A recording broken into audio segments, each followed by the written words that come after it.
Halo Bang Tio, Yo, soalnya tak halo. kedengeran. Boleh dimulai.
Bang Trio udah boleh dimulai? Oke,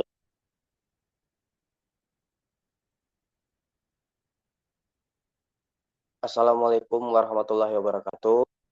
Perkenalkan, kami dari kelompok 4, mata kuliah teknologi adaptif asestif yang diaku oleh Bapak Johandri Taufan, SPD MPD. Baiklah, pada kesempatan kali ini, kami akan mempresentasikan tentang produk kami, yang mana itu adalah kacamata sensor. Baiklah, kami kelompok 4 yang beranggotakan saya sendiri, Andi Trionanda, kemudian ada Inai Haulandai, Sri Wulan, Anggida Dua Salsabila, Rahmadani, dan Rahmi Fadilah. Baiklah, untuk penjelasan atau pemaparan materi pertama akan dibacakan oleh Saudari Rahmi. Kepada Rahmi, dipersilahkan. Baik, terima kasih kepada moderator. Di sini saya akan menjelaskan mengenai pengertian teknologi adaptif dan asistif. Teknologi asistif atau teknologi bantu adalah teknologi apapun yang dapat membantu di dalam mengembangkan kemampuan anak atau para peserta didik atau siswa berkebutuhan khusus dalam menghadapi hambatan belajar agar mereka dapat mengikuti proses pembelajaran dengan baik. Teknologi asistif atau teknologi bantu juga berarti setiap benda, sistem, dan produk yang digunakan untuk meningkatkan kemampuan fungsional individu anak atau para peserta didik siswa berkebutuhan khusus. Ini menurut Saptadi et al. 2023. Selanjutnya di sini saya akan menjelaskan mengenai jenis-jenis teknologi adaptif dan asistif. Yang pertama yaitu jenis-jenis teknologi adaptif. Perangkat teknologi adaptif berperan penting dalam mendukung partisipasi aktif siswa dalam kebutuhan khusus. Teknologi adaptif dirancang untuk menyesuaikan dengan kemampuan fisik dan kognitif siswa. Contohnya, interaktif whiteboard atau papan tulis interaktif bermanfaat bagi siswa dengan kesulitan motorik. Selain itu, ada juga yang namanya tablet dengan stylus khusus juga menjadi alat yang sangat berguna untuk siswa dengan disleksia atau dispraksia.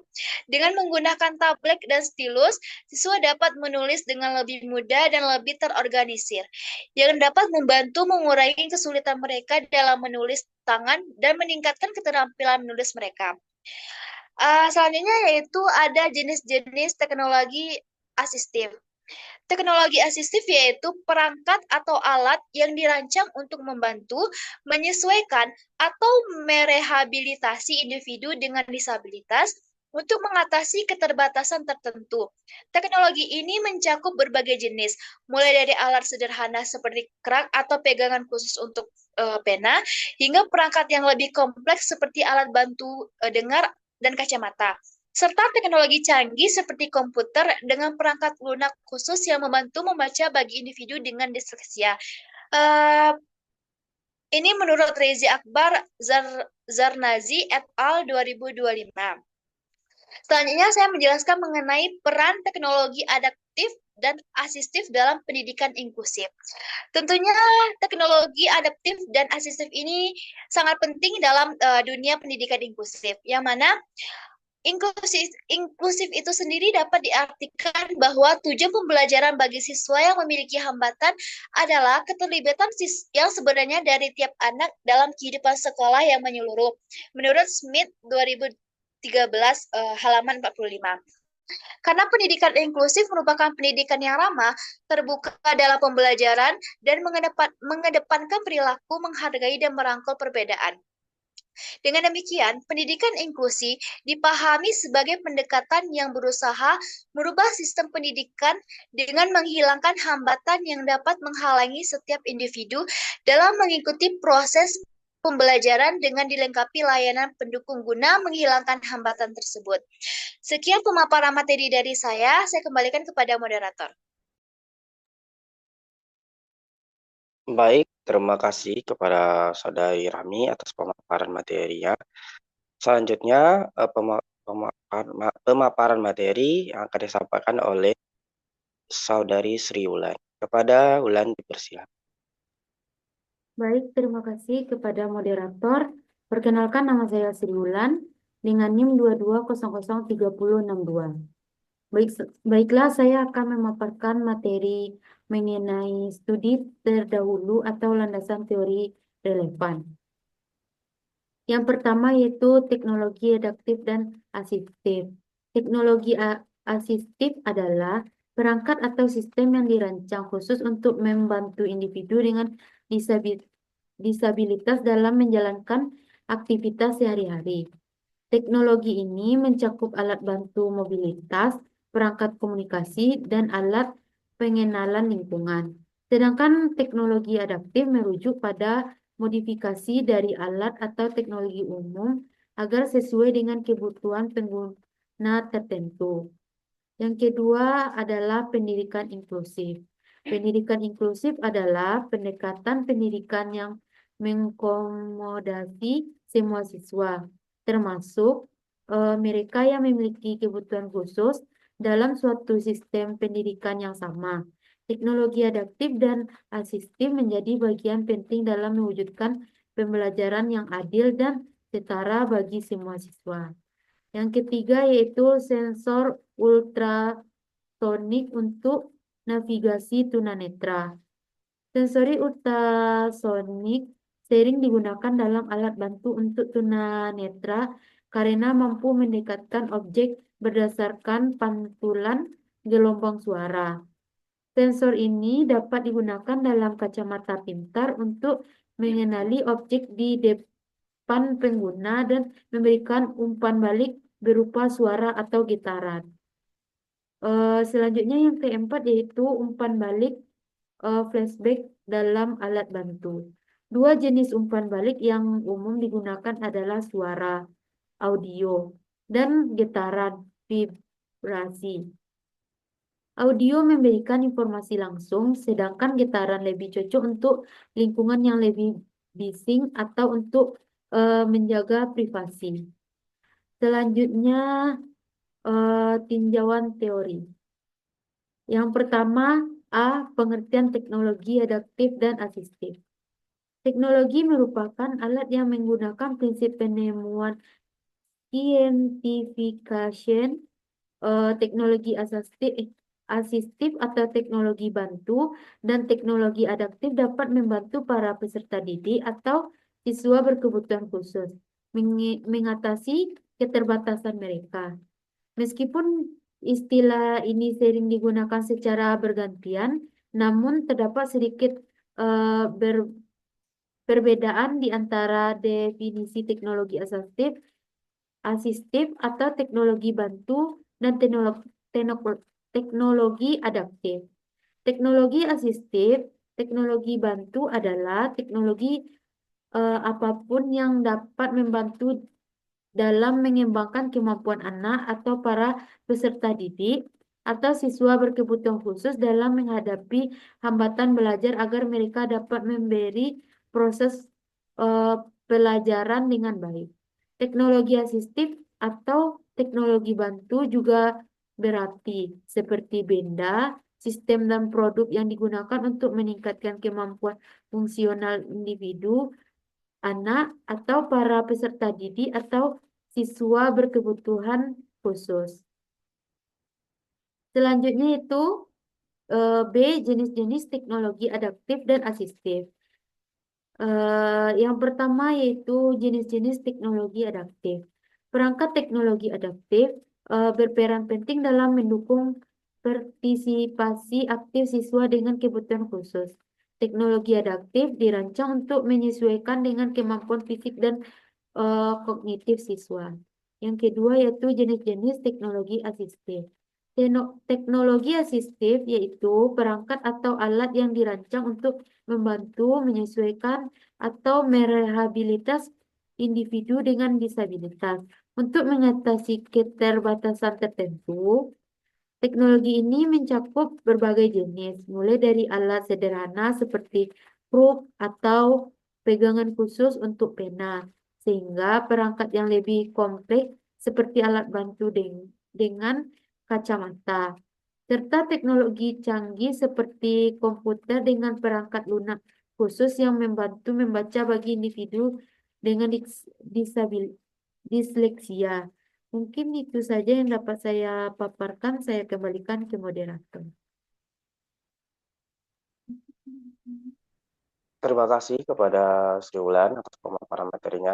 Baiklah, untuk selanjutnya yang akan dipaparkan oleh Inaya Wulandari. Kepada Naya dipersilakan. Baik, di sini saya akan menjelaskan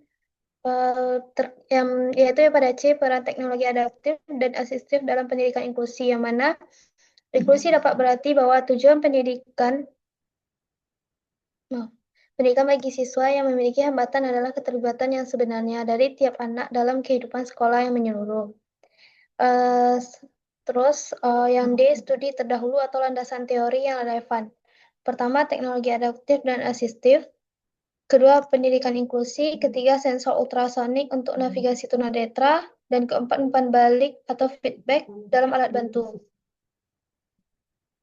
Lalu hasil dan pembahasan. Di mana?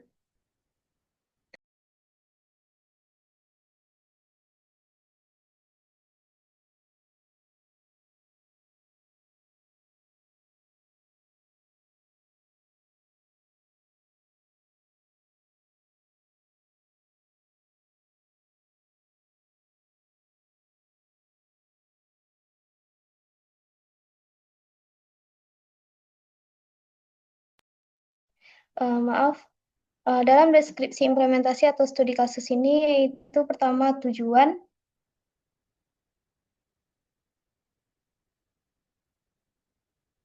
Tujuan yang mana dalam tujuan ini membantu penyandang untuk tunanetra dalam mendeteksi keberadaan objek di depan dan saat berjalan, sehingga meningkatkan keamanan dan kemandirian mobilitas mereka. Kedua, ada metode dan teknologi. Kacamata sensor ini menggunakan 3 sensor ultrasonik yang dipasang pada kacamata untuk mendeteksi objek dari jarak minimal 50 cm dan maksimal 100 cm. Ketiga, itu pengujian dan implementasi, yang mana pengujian ini dilakukan dengan berbagai jenis objek seperti dinding dan kacamata sudut penglihatan antara 60 derajat hingga 90 derajat dengan jarak deteksi bervariasi dari 10 cm hingga 170 cm. Dan manfaatnya itu kacamata sensor ini mempermudah tunanetra dalam navigasi dan menghindari rintangan tanpa harus bergantung sepenuhnya pada tongkat. Dan yang terakhir itu keterbatasan dan pengembangan selanjutnya, yang mana kacamata sensor ini belum mampu mengidentifikasi jenis objek yang terdeteksi, hanya mampu memberikan informasi jarak saja. Selain itu, efektivitas penggunaan suara peringatan dapat berkurang di lingkungan bising. Nah, mungkin itu saja yang dapat saya jelaskan. Saya kembalikan kepada moderator.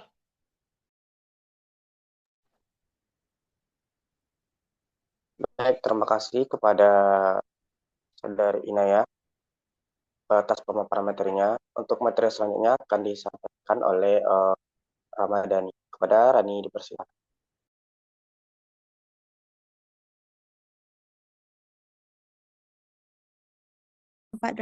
Akan melanjutkan materi yaitu prosedur pembuatan. Pada tahap yang pertama, pada tahap perencanaan, uraian kegiatan yang dilakukan yaitu observasi kebutuhan siswa tunanetra dengan waktu pelaksanaan 1 hari. Yang kedua, tahap perancangan. Uraian kegiatan yang dilakukan yaitu sketsa alat bantu kacamata sensor yang waktu pelaksanaannya selama 3 hari. Yang ketiga, pengadaan atau komponen. Uraian kegiatan yang dilakukan yaitu barang yang dibeli dalam waktu pelaksanaan 5 hari. Yang keempat, proses pembuatan. Uraian kegiatan yang dibuat oleh teman dan diserahkan pada teman dari jurusan teknik elektronika salah satu mahasiswa UNP yang waktu pelaksanaannya dilakukan 1 bulan.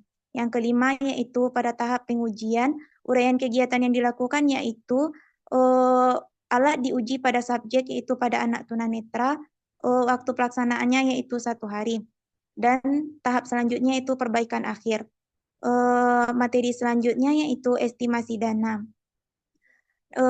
Yang pertama, nama barangnya yaitu Note MCU ESP 8266, jumlahnya 1 pieces dengan harga 100.000. Yang kedua, sensor ultrasonik, jumlahnya 1 pieces dengan harga 25.000. Yang ketiga, buzzer dengan jumlah 1 pieces dengan harga 5.000. Yang keempat, baterai kotak 5 volt, jumlahnya 1 pieces dengan harga 15.000. Yang kelima yaitu kabel jumper dengan jumlah 10 pieces dengan harga 10.000.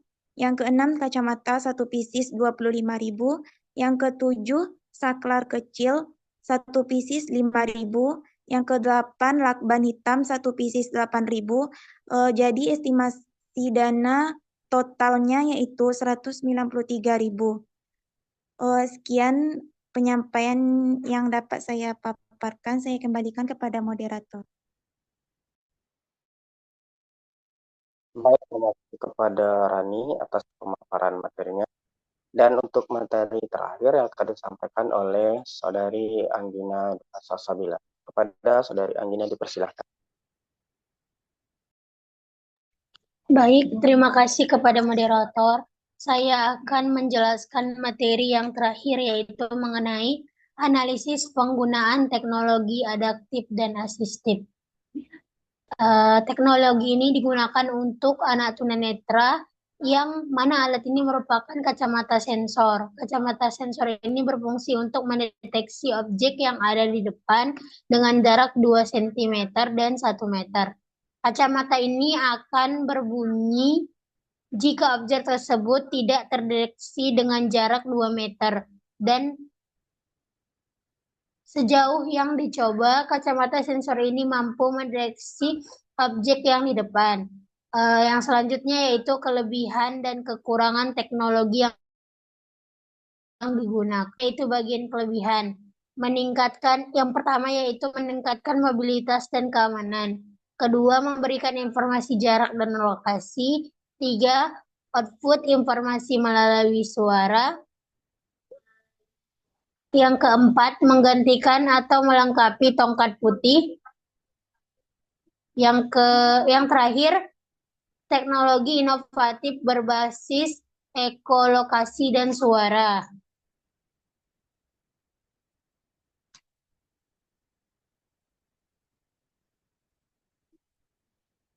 Oke, untuk kekurangannya yaitu ketergantungan pada output suara, keterbatasan jangkauan sensor, kebutuhan pelatihan dan adaptasi, ketergantungan pada daya dan perangkat elektronik, dan terakhir adalah harga akses. Untuk kesimpulan yaitu bahwa alat yang dikembangkan yaitu kacamata sensor merupakan inovasi teknologi yang efektif untuk mendukung mobilitas dan navigasi siswa tunanetra.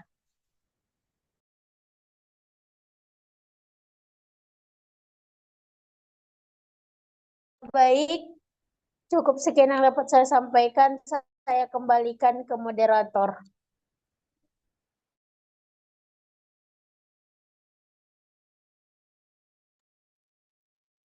Baik, terima kasih kepada Saudari Anggina atas pemaparan materi terakhirnya.